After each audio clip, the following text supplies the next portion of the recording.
कलबारि कुमगुरियाव मोनसे धरनानि हाबाफारि लानाय जाबाय। बे कलबारि कुमगुरि एरियानि गासै 17थासो गामिफोर दङ।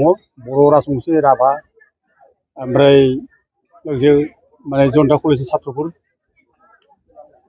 आरो लोगोसे बे जायगानि कमिटि बेयाव जे धरनानि हाबाफारि लादों बिनि खारनखौ जोङो गोबां समाव बुंबोनाय जाबाय। बे जायगायाव मोनसे माने पल्ट्रि फार्म खालामदों। बे पल्ट्रि फार्मा जोबोद गाज्रि मोनामो। बे जायगायाव माने जायगानि रायजो राजाफोरखौ मोजां हां लानो माने होआखिसै। मोजां हां लानो हाया। बे जायगायाव बाहेरायाव ओंखारब्लानो बिराद मोनामनाय, न' सिङावबो मोनामनाय, एखमबा ओंखाम जानाय समावबो माने बिदि मोनामनाया थाङो। ओंखाम जानाय बन्द जानो गोनां जायो। ओमफ्राय माने रायजो राजाफ्रा खामानि मावै दामावै बिफां सायाव जुदि बार लादोंब्ला बिफां सायावबो बार मोना माने मोनामनो थाखायनो। आरो लोगोसे जनता कलेजनि जाय छात्रफोर ओरैबायदि प्रब्लेम जाबाय बिसोर दा दिनै बे कलेजाव एखमबा समाव बिसोर माबा मोनसे खामानिनि थाखाय माने बेयाव ज' जायोब्ला मोनामनायजोंनो माने फोरसा फोरसि जायो। हस्टेलाव ओरैबायदि गाज्रि गाज्रि माने मोनामहैनाय बिसोरो अन्तत रुमावनो बिसोरो माने अगरबाथि सावनानैसो थायो। बे बाथ्राखौ दिनै बे जनता कलेजनि छात्र छात्रीफ्रा फोरमायबाय। गथिखे बे माने दाउ फार्मा जोबोद माने जोंनि थाखाय बिसाक्त' मोजां नङा। बेखौ उथायनांगौ आरो बेखौ बन्द' खालामनो थाखाय जों जावले जावले मेम'रेन्डाम हरदों। बेखौ 2025आवनो बेखौ बे जायगानि रायजो राजाफ्रा उथायनांगौ होननानै कमप्लेन खालामदों। होमब्लाबो दिनैसिम माने सरकारा बिटि सरकारा गुरथ'वाखै। दा जोंबो माने बिटि सरकारनाव मेम'रेन्डाम होबाय, डिसिनो मेम'रेन्डाम होबाय। जोङो प्रिन्सिपाल सेक्रेटारि बिटिसिनि बेनोबो होबाय, पलिउसन बर्डनोबो होनाय जाबाय, भेटेरिनारि डिपार्टमेन्टनोबो होनाय जाबाय। दा खिन्थु बिथांमोना मानो दिनैसिमबो खबर लायाखै जों दुखु मोनदों। मा जे जोंनि सरकार बियो जोंनि सरकारा जोंनि रायजो राजानि दुखु सुखुखौ जुदि खोनासंनो रोङाब्ला होमबालाय जोंनिथो मारै सरकार जानांगौ? जोंनि आइ आफा दुखु सुखु जादोंब्ला, आइ आफाया गोरिब गुन्द्रा जुदि खैदां खैफोद जादोंब्ला बेफोरखौ जों सरकारा खबर लानांगौ। जोंथ' बेखौ लुबैयो। आरो जोंनि माने सोमोन्दोआनो आइ आफा रायजो राजाजोंसो। आइ आफा रायजो राजानि सुखु दुखुआनो जोंनि सुखु दुखु, गोरिब गुन्द्रानि निदान खैफोदानो जोंनि निदान खैफोद।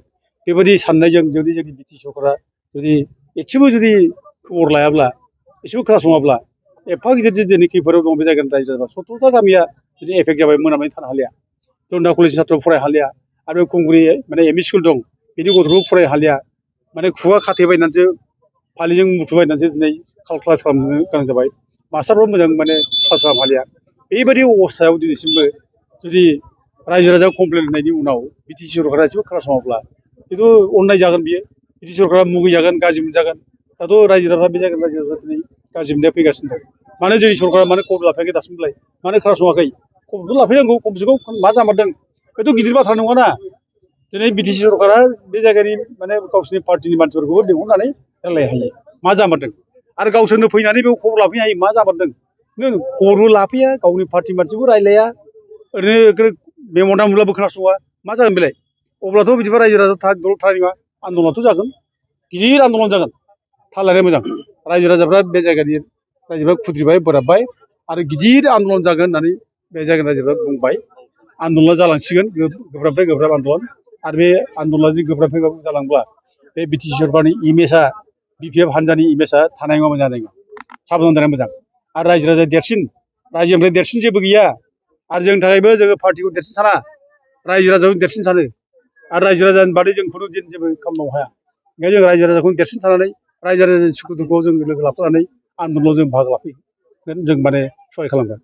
आरो दा मोनसे बाथ्रा जादों माने बेयाव साननो गोनां बाथ्रा, बे जे माने बे कुमगुरि कलबारिनि जायनाखि हा 100 बिगा हाखौ जे माने AIADC होबाय, बेखौ माबा 2007आवनो बिपिएफ सरकारनि जायखि नेताफोर हाग्रामा महिलारिमोन बिसोर होखादों,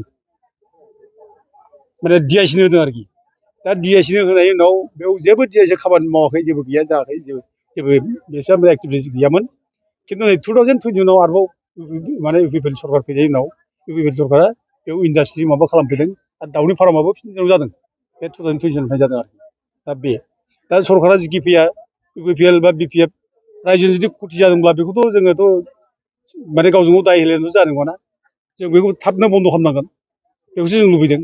दा दिनै मा जाबावखो, आरोबाव बे AIIDC जा हा लाबाय 100 बिगा हाखौ जा आसाम इनफ्रास्ट्राक्चार इन्डास्ट्रियेल डेभेलपमेन्ट कर्प'रेसन बे हाखौ जेराव मोनथ्रा बिटिसि 6 शेड्युलनि हाखौ नोङो आसामनि माने इन्डास्ट्रि कर्प'रेसना बोरै मोननांगौ मोना बेबो बेआइनिफ्राय बे हा लाबाय आरो दिनै बेआइनिफ्राय बे हा लाबाय आरो बे आसाम इनफ्रास्ट्राक्चार इन्डास्ट्रियेल डेभेलपमेन्ट कर्प'रेसना मा जाबावखो आरोबाव दिनहाटानि मोनसे सेथिया ग्रेन मिलजों माने लिजआव माने कन्ट्रेक्ट खालामबावबाय लिजआव माने बिसोरनो हगारबावबाय दिनहाटानो ग्रेन मिल माने राइस मेनुफेक्सारिं मिल आरोखि बियो दा 60 बोसोरनि थाखाय बेखौ लिजआव हगारबाय दा 60 बोसोरनि लिजआव हगारनानै बिसोरो बोसोराव 4 लाख बिसोर माने फैसा लायो बे माने माबाया AIIDCआ जोंनि रायजो राजाहा बे हाखौ दिनै बिटिसिआ जेबो खबर गैया जेबो खबर मोना बारा बे हाखौ दिनै AIIDCआ लानानै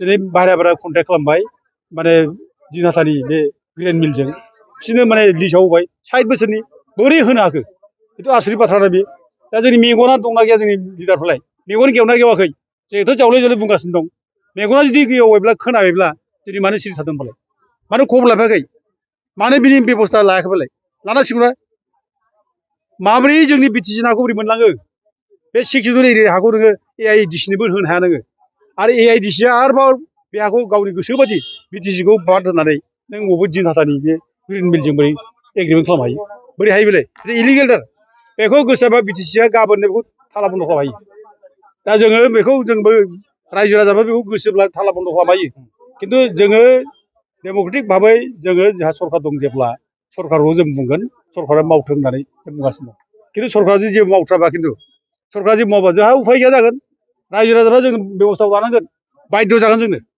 जोंथ' बिदि मोसौ बायदि बेयाव माने दाउखि माने मोनामजानोथ' जों हायाना जोंनि सरकारा मा जोंखौ दाउखि मोनाम जाग्रासो खालामबाय नामा जोंनि सरकारा बे गोरिब गुन्द्रा जाम्बा जाम्बिखौ नायनो ना नोंसोरो बेखौ माने डेभेलपमेन्ट नामाव इन्डास्ट्रिनि नामाव बे गोरिब गुन्द्रानो दाउखि मोनामजानाय गिसाव गोफोन मोनामजानाय बेखौ खालामनो फालाय बेखौ सरकारा थाब बेबस्था लानांगौ आरो बेखौ बेबस्था लानो रोङाब्ला सरकारा खिन्थु बे सरकारा जोंनि सरकार नङा होननानै बुंजागोन सरकारा जाथिनिसो सरकार रायजोनिसो सरकार आरो बे रायजोनि सरकार जानांगौआ रायजोनि सरकार रायजोनि जुदि बिपद आफदखौ खैदां खैफोदखौ जुदि खोनासङाब्ला बे सरकारा खुनुदिन रायजोनि सरकार जानो हाया दा ओंखायनो जोङो जावले खावलायदों जाहाथे दानि हाग्रामा सरकारा थाबैनो इमिडियेट माने बिनि बेबस्थाखौ लायो पल्ट्रि फार्मा बन्द जायाब्ला जोङो बारा गोबाव नेनाय नङा टाइमखौ जों होबा बे जों सप्ता खनसे नङाबाव जों प्रग्राम लाबावगोन आरो बे प्रग्रामा ओरैबायदि जरदारनिफ्राय जरदार जागोन बे समाव माने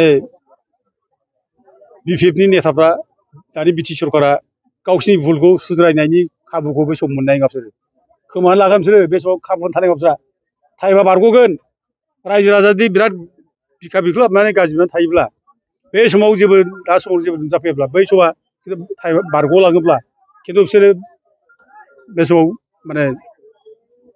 माने गावसिनि उनथा खालामब्ला बिसोर बारग'नाय नङा बिसोर राहा मोननाय नङा बिसोरो बेखायनो आन्दलना जालांगोन जर जुलुमनो थाब माबा जुदि बन्द खालामाबा गोख्रोंनिफ्राय गोख्रों जालांगोन आं दिनै बेखौ फोसावनाय जायो आरो रायजो राजाफ्रा बिराद बयबो रेडि खालाम जों रायज्लायजोब्बाय रायजो राजा